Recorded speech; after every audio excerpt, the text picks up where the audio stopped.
Well, howdy, folks.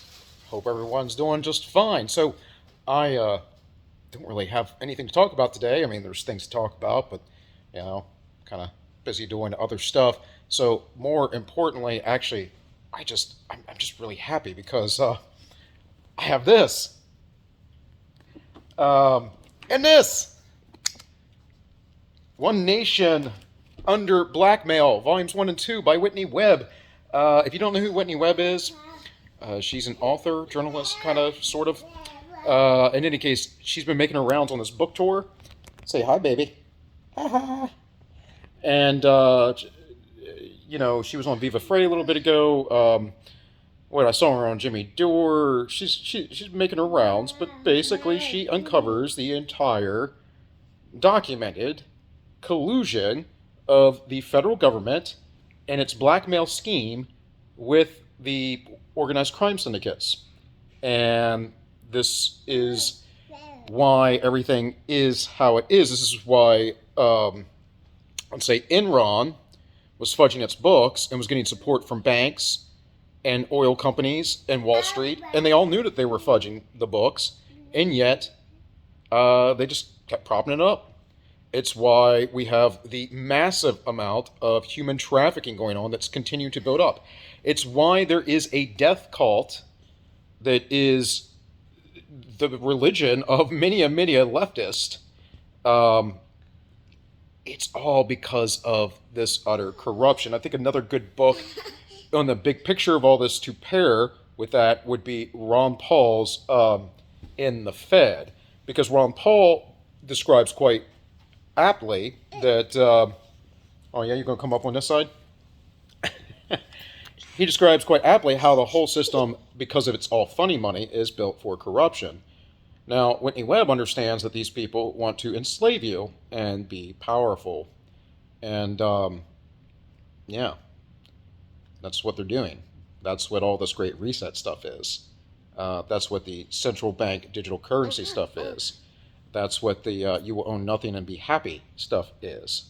And though they aren't quite getting what they want fully, because a lot of people are starting to resist and stand up, there's going to be conflict.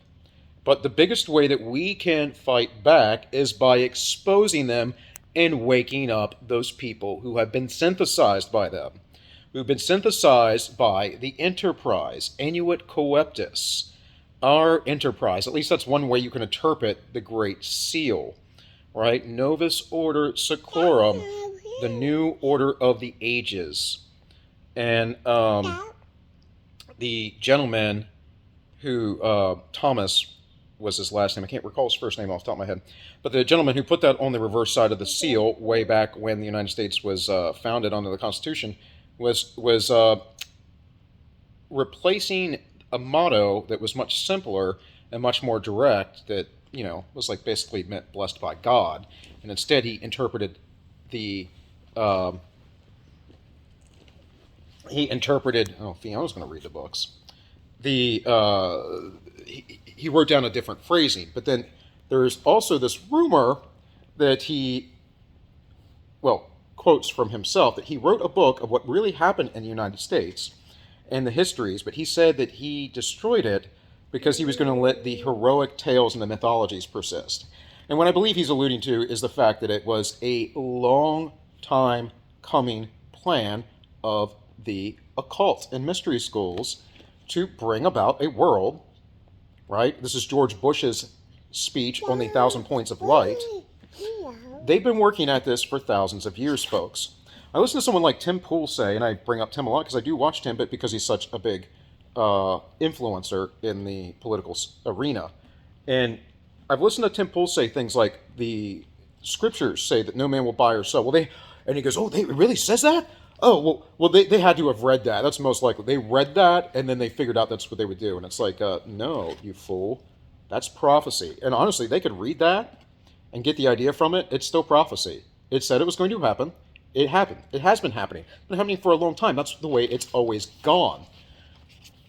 If you don't worship my way, then you don't have a right to make a living, right? And it's often been the people within the so-called church, the so-called Christians or Christendom, who've been the ones who have been doing the enslaving and the murdering and the taking of people's property, because Christ never knew them. They're not Christians, folks. They're Christians in name only.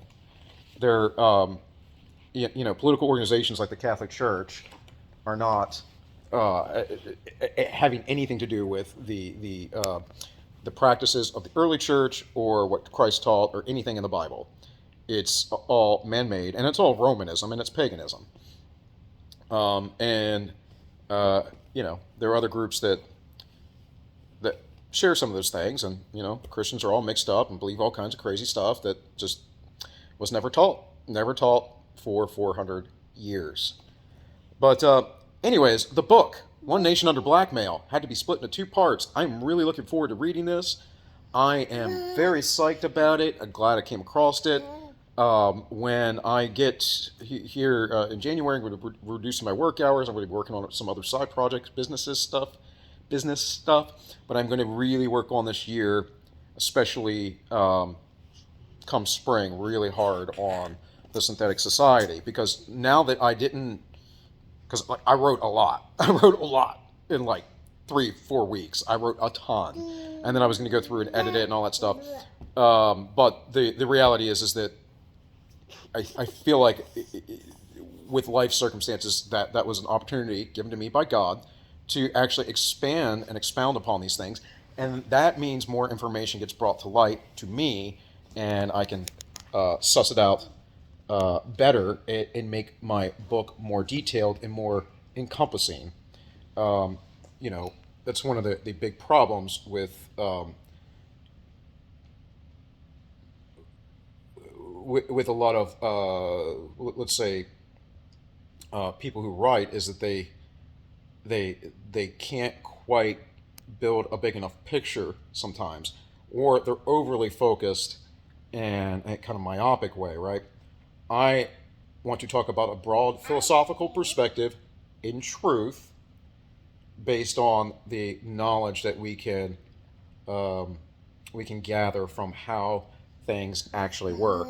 And I think I'm not really positing anything revolutionary. All I'm doing is trying to give it a clear distinction, a name, something that's a bit different than analogies to the Matrix and all that stuff. Something that is far more in depth and that you can actually understand philosophically, a counterpart, if you would, to the philosophies of Hegel and Marx and all those who came after them.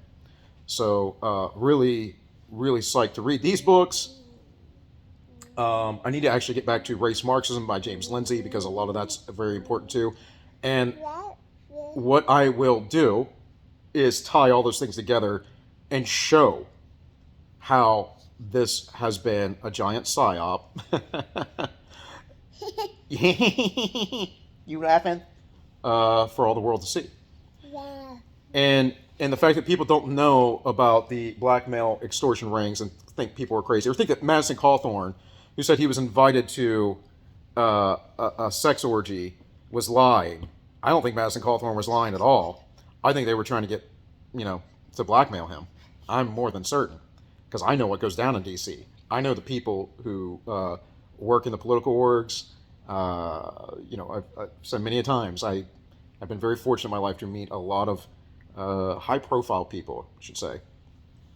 And though I'm not really close with any of them, I'm very much an introvert, actually. Keep to myself. But you get a sense of things. You get a sense of things of the people who are around them. You get a sense of a lot of things. So, isn't that right, Fee?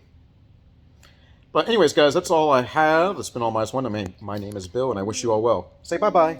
You say bye-bye? Wave. Say bye-bye. Bye-bye.